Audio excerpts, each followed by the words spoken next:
The greatest example of that I saw and witnessed it firsthand on television was during 9/11.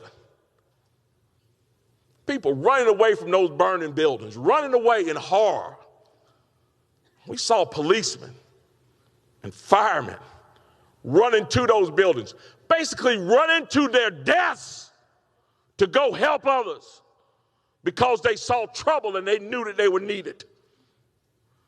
That's got to be us in this day right here. We've got to run to the trouble, folks. And what is the trouble? The trouble is the Biden administration that is seeking to turn this country into a socialist hellhole. The trouble is Antifa that wants to roam the streets and beat you into submission. The trouble is Black Lives Matter that claims to care about the lives of black people but has turned a blind eye while violence in black communities are taking lives at a genocidal rate. They've turned a blind eye. That's where the trouble is, and that's what we've got to run to. And we've got all the right in the world on our side. And there ain't no reason to be afraid. And there ain't no reason to not take the challenge dead on. Because I'm going to tell you who we come from, folks. We don't come from some weak, jellyback, spineless people. That's not who we come from. None of us. And it doesn't matter what color you are, what nation your folks hail from, how much money you got. We all share the same name. We are Americans. And at Bunker Hill, there was Americans. And at Fredericksburg and Gettysburg, there was Americans. And at Iwo Jima, raising that flag on Suribachi, it was Americans. And at Pork Chop Hill, there was Americans. At Khe Sanh, there was Americans.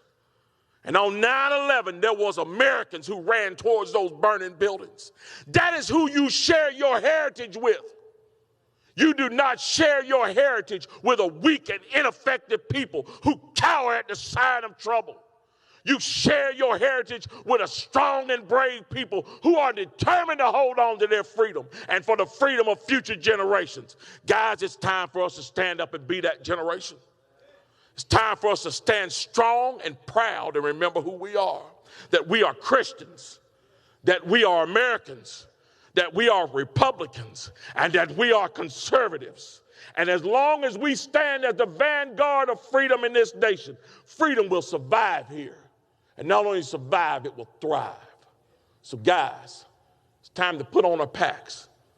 It's time to fix those bayonets. It's time to get ready. Because we got a fight on our hand. And our fight is not for us. It's for all those generations that's going to come behind us.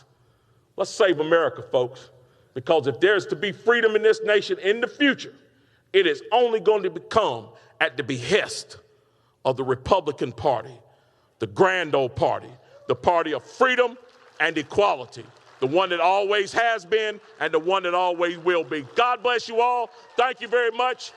God bless the great state of North Carolina, and God bless the United States of America. Thank you.